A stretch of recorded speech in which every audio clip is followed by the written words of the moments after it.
When I first watched this Jibaro episode, I found it to be a masterpiece, but didn't know why. It was like an instinct, a voice inside me saying, "This is what art looks like." All I could think about was the way it's created, the visuals, the audio, the storytelling. Everything seemed like art. Yet, when my friend asked me why I liked this episode the most, I couldn't explain to him. He laughed at me, saying that your taste is horrible.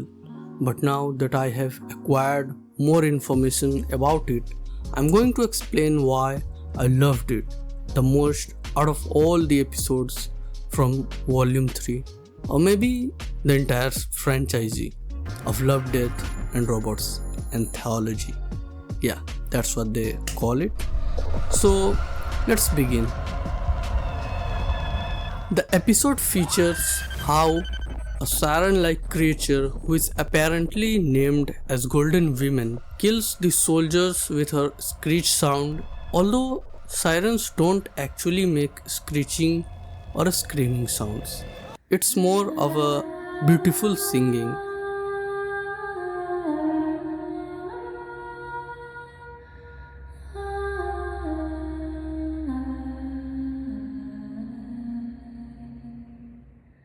In that army of soldiers, there was a person who was unaffected by her because he was deaf, apparently. Jibaro, which means mountain person. Although it isn't revealed who Jibaro is, we're going to assume that it's that deaf guy, shall we? The siren was shocked to see that and thought that Jibaro has some unique qualities, not knowing the actual reality. Kind of similar to how we find someone who seems different and we think, yeah, that's it, he's my soulmate.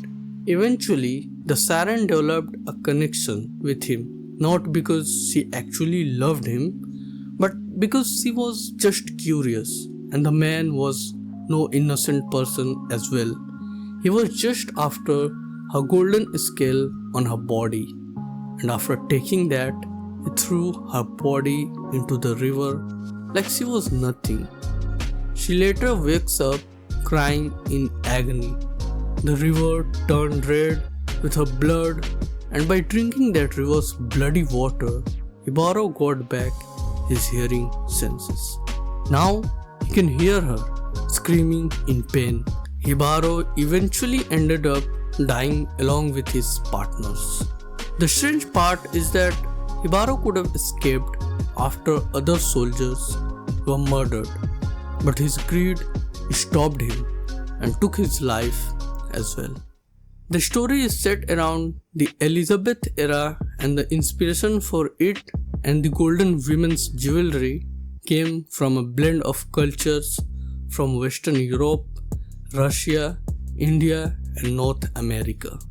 The writer and director Alberto Mielgo said in an interview that he wanted to create a relationship between two predators like he saw on National Geographic, where you see a crocodile trying to handle a jaguar or vice versa. Sometimes the crocodile wins, sometimes the jaguar. Most of the times they just end up injured because it's a very bloody fight. I have an understanding of art and I know when something is extraordinary, but I just didn't have any words when I said to my friend, ex-friend to be precise, that I liked this episode the most. And he was like, what? It was the worst of them all.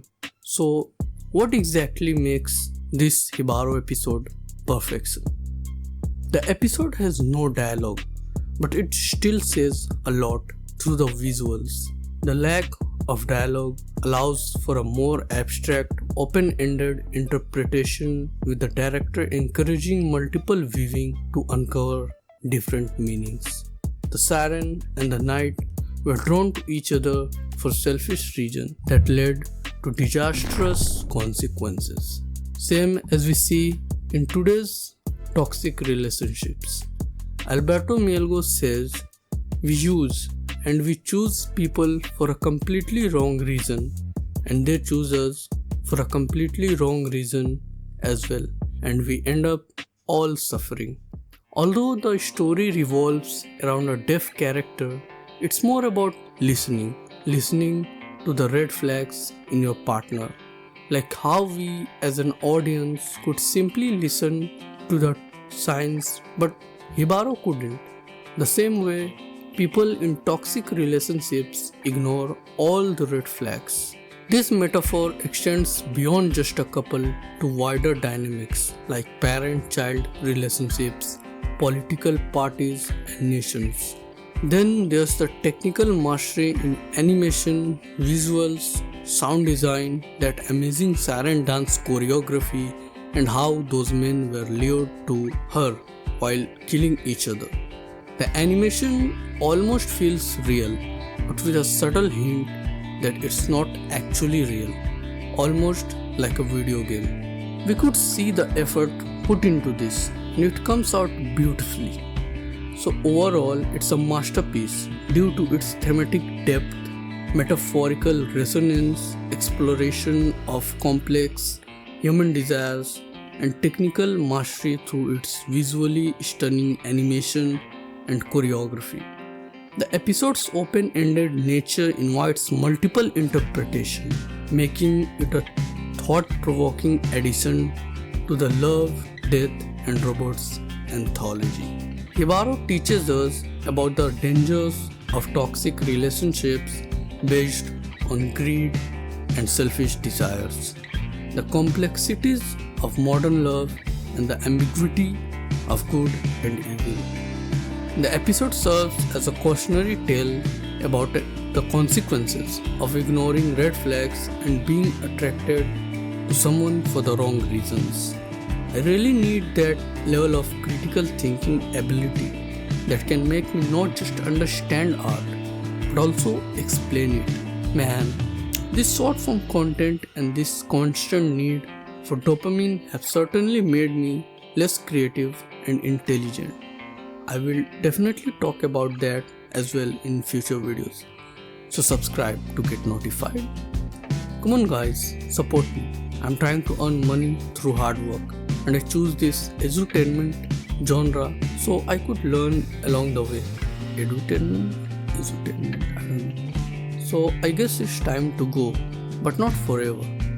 Until we meet again, okay? Bye. Really, bye. Finally I can rest. I'm sweating right now.